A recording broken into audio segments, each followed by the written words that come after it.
Hi, welcome to another episode of Yummy Data Science. In this episode, I'm just sharing my thoughts on upskilling versus new hiring in the age of AI from the perspective of a senior manager, director, VP, or CTO of a firm.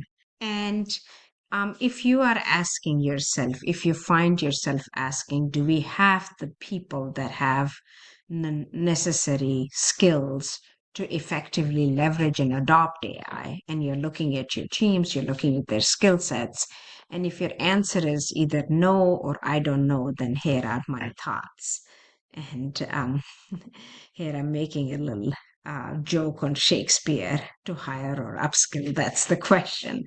Um, I'm thinking that if I frame it as two polar opposite and extreme strategies that may help you think about your company's sweet spot in the middle. And these two polar opposites and extreme strategies are: one, okay, I'm only going to upskill.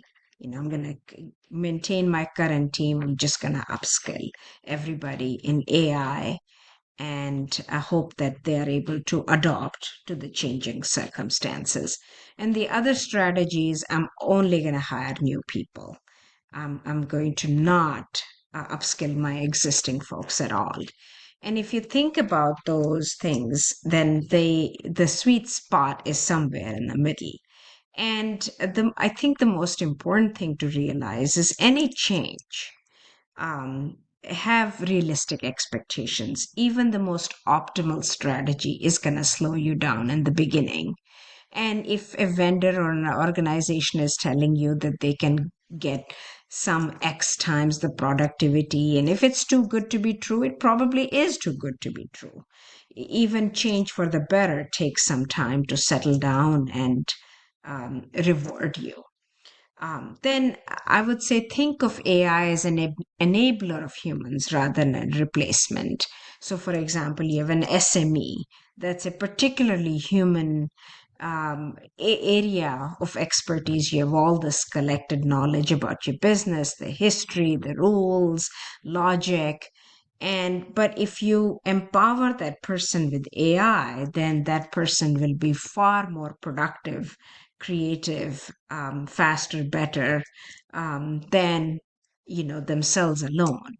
And same thing with an analyst. Analyst plus AI is better than analyst without AI. So I tend to think of AI as a tool or technology, just as we have had in the past. So what I would encourage is seed your existing teams with new talent. Your existing SMEs and your existing tech teams, seed those teams with new talent, people who know about AI, and encourage curiosity and learning among newcomers and old timers and everyone in between. And as you're encouraging curiosity and learning, make sure that it's a psychologically safe environment, because only then you can have high expectations of your teams. And I talk about this as in another uh, episode, but it's really important to have that psychological safety so people feel free to do their best work. Thank you for listening.